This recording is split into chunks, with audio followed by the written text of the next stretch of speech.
please introduce yourself to the camera?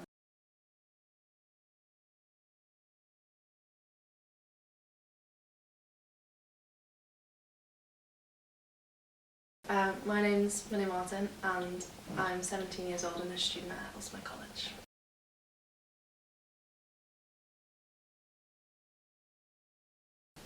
So I think when the idea of porn kind of comes to mind, I feel like it's recorded sex but very put on, kind of like foreplay kind of thing. So very put on, over-sexualised sex between a man and a woman, but it's over the top, kind of unrealistic sex. I think it's definitely affected, first of all, like the views on women and what women are supposed to look like, and the ideas of like shaving and how big your breasts are and your bum, and I think that's been really over sexualized and kind of it's this idea now. Just the unrealistic kind of relationship between a man and a woman, or a woman and a woman, and whatever it might be. I think it's just really unrealistic and not based on respect or intimacy really. It's kind of just sex, and it's kind of giving this false impression of what a healthy relationship should be or what a healthy sex life should be, and I think it makes it really unrealistic and it's quite damaging for young people. Since everyone's kind of watching it, I think the views are kind of shared throughout the year groups, and it's definitely influenced the way that I feel boys talk about girls. I'll sit around a table with certain boys and I'm quite disgusted by the way they talk about other girls, and I think that's definitely been influenced by the things they've watched on the internet and just kind of how they've surrounded themselves with this fake culture of what girls should be like. In English especially, with the reading of like Chaucer and the Duchess of Malfi and even The Great Gatsby, I think that the women in the books and through like historically in literary pieces, women have just been over-sexualised completely. I think it just really does influence negative relationships, and I don't think that it's healthy at all. I think relationships not that at all. I think it's not based on respect. It's definitely just based on lust. Hello, my name is Father Philip Gratian. I'm a chaplain here at Hillsmith College. So in June I have been ordained for 10 years.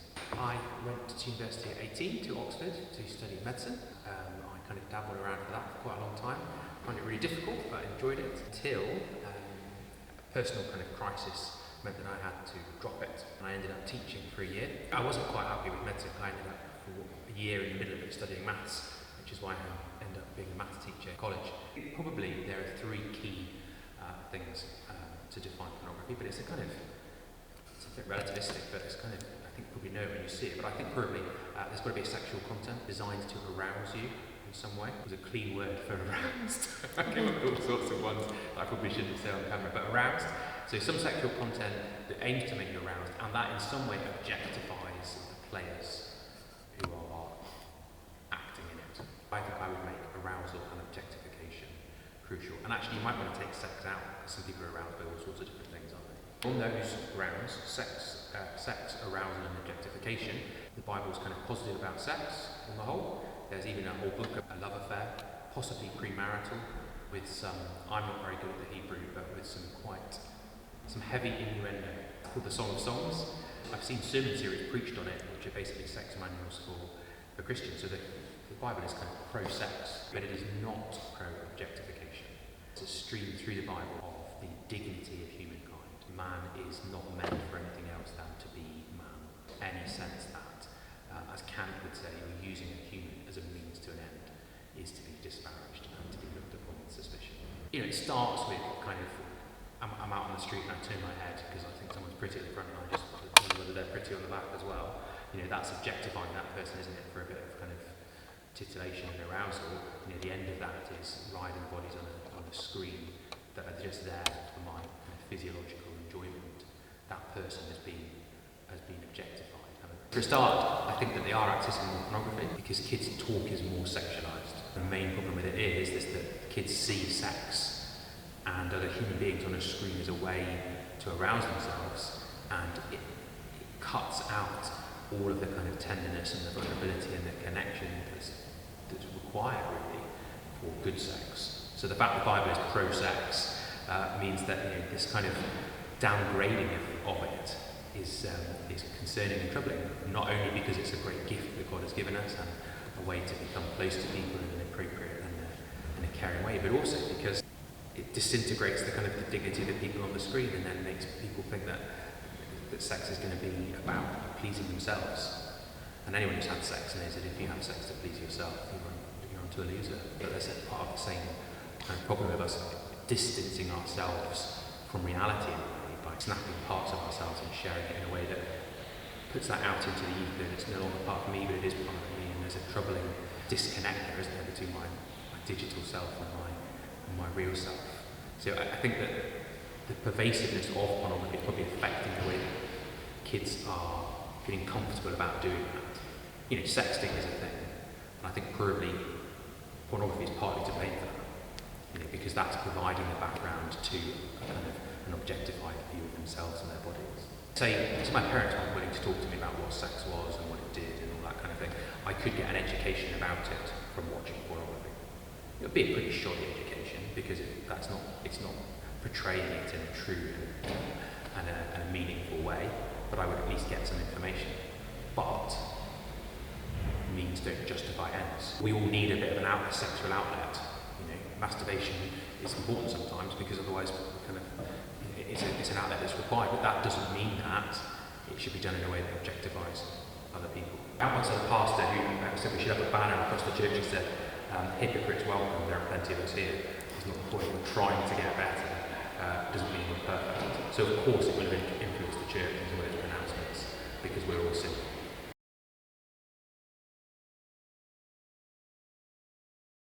Everyone.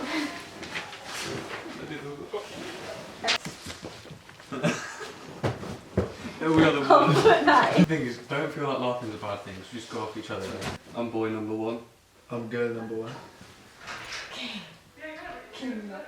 Okay, so I'm boy number one. I'm boy number two. Okay. Could you define what you believe pornography to be? Well, I think it's the sexual. We will get there, by the way. I think it's a sexual act between people that's recorded in a natural setting and is obviously staged, and it doesn't represent the true reality of sex. I think porn is a film where two adults, or an adult and a minor, engage in sexual activities. I think sexual act means what the law or police would describe it as. So it's a sort of act that should be saved for when you're a certain age, so 16, 18, whatever the law says. For those that watch it, I think it's the majority of them are boys. I think it changes the way they view women and often the way they perhaps treat women. In a positive or negative? I think in a negative way. I think they hypersexualise women. It can lead them to have false expectations. You will end up thinking of women in a more sexual way and not valuing women for who they are and treating sex a bit like a light topic instead of treating it as a meaningful connection between one person and another. So I think porn is really... I think it loses its meaning. Yeah, I think porn makes the act of sex lose its meaning massively. Well, I personally don't watch porn. I've been exposed to it in the distant past, but I don't watch porn regularly at all. So I feel like it doesn't affect me much, but the people around me that do, I feel like it affects them massively in the way they talk about women, the way they feel, the way they act. When talking about the other sex, they don't strive for a relationship, they strive for a sexual act instead. I'm a religious person, and so I don't believe in sex until marriage or like wasting of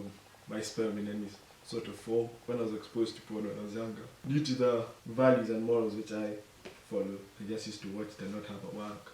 But then like nowadays, like when I grew up and my mom caught me, because one day it connected to the Bluetooth in the car and she talked to me about it, I realized the side effects that it had on me.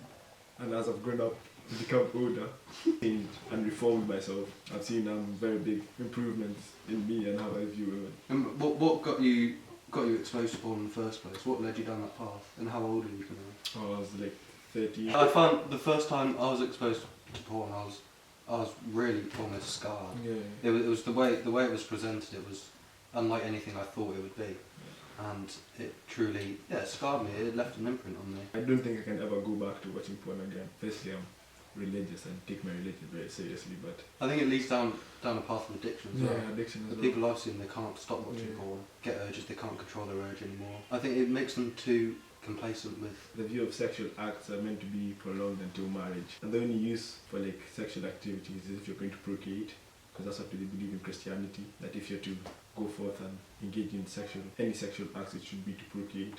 So ejaculation is a wasting of sperm that God gave us. It goes against my religion in that way. I think also like the biological effects as well. I think from what I've learned, it changes your brain. Just often leaves people unmotivated. It can actually lead to depression, is what I've found with some of the people I know. And also when they do have sex for the first time, they're really almost confused because it's not the way it's presented in pornography. But it starts off with watching porn minimally, and then for some people it can lead to watching it more and more and more until sometimes the majority of their day is filled with just watching porn because it's such an addiction. Like to do the depression thing, when I've heard like when some people have a wank, like after you have a wank, like you get post-nut clarity and you beat yourself up for doing it, and some people feel like really demotivated and stuff. So it really affects your mental health.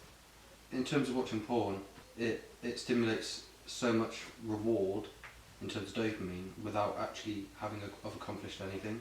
So it sort of gives people a false sense of achievement. And because if they abuse porn, they watch it so often, they're constantly getting pumped with dopamine. It often leads to, let's say, depression because everyday things don't feel as good because porn and masturbation and so on is such a rewarding task while you're doing it. Calm down a bit. In terms of like English and like history, in terms of writing and play, it's always been human nature for the man to sexualise a woman. Like it goes back, it's in biology, whatever. So I don't feel like that has been changed by porn because porn is more of a new thing. I personally don't feel like porn affects the academic syllabi. Porn's a modern thing, so old writing is affected by it. But it goes back in history with sexualisation of perhaps men and mostly women. I think it makes people more perverted. If they get addicted, it starts off normal and then they get more and more perverted as it goes on because their brains change so much because perhaps they watch what's classed as perhaps normal porn, which is the most realistic representation of a sexual act as possible. Obviously it's still staged, and then as their addiction gets worse and worse, they get led on to worse and worse types of porn until it takes a new experience to stimulate them as much as it was the first time. Which means they're constantly searching for more and more sorts of porn, and it makes them more perverted. I think it's probably partly the cause of paedophilia as well, I'd say most paedophiles probably abuse porn. What do you think? Like the solution to porn would be, I don't know if you should really ban it or not, because if you were to ban porn, what would be the further implications that would come of it? Would people be more like sexually active towards women instead of doing it by themselves in their room? Would they be more aggressive to women because they're longing for sex? I think that would only be a problem if they can't control their urges, and I think those urges are caused by the abuse of porn. I think if you don't abuse porn, don't abuse masturbation, I think men can be able to withhold their urges much better, and they wouldn't go down that path. Ban porn now completely, I think it would have bad effects because we've already got a generation that's grown up in porn. Because there are different classes of women back in the day. You either married a prostitute or a virgin, and you're either classed in those three ways. So I feel like in this society nowadays, being a single woman isn't really looked down upon. I think that if porn was banned, would actually behave themselves and actually not. Actually, I retract what I just said. I agree with ban porn. Like The next generation would have the the issues that Yeah. we have. There's always going to be sexual abuse, there's always going to be sexual assault, which is a shame. Yeah. But I think it's definitely got worse in these times. And also to do with like blackmailing, you would like say a woman or a man who's not a porn star sends an image to their partner or perhaps, and then that partner spreads it around the world. They can blackmail that person. There's lots of negative effects. And it's almost become normal nowadays for younger people, men and women, to send pictures of themselves to each other, and perhaps they don't understand the consequences at the time.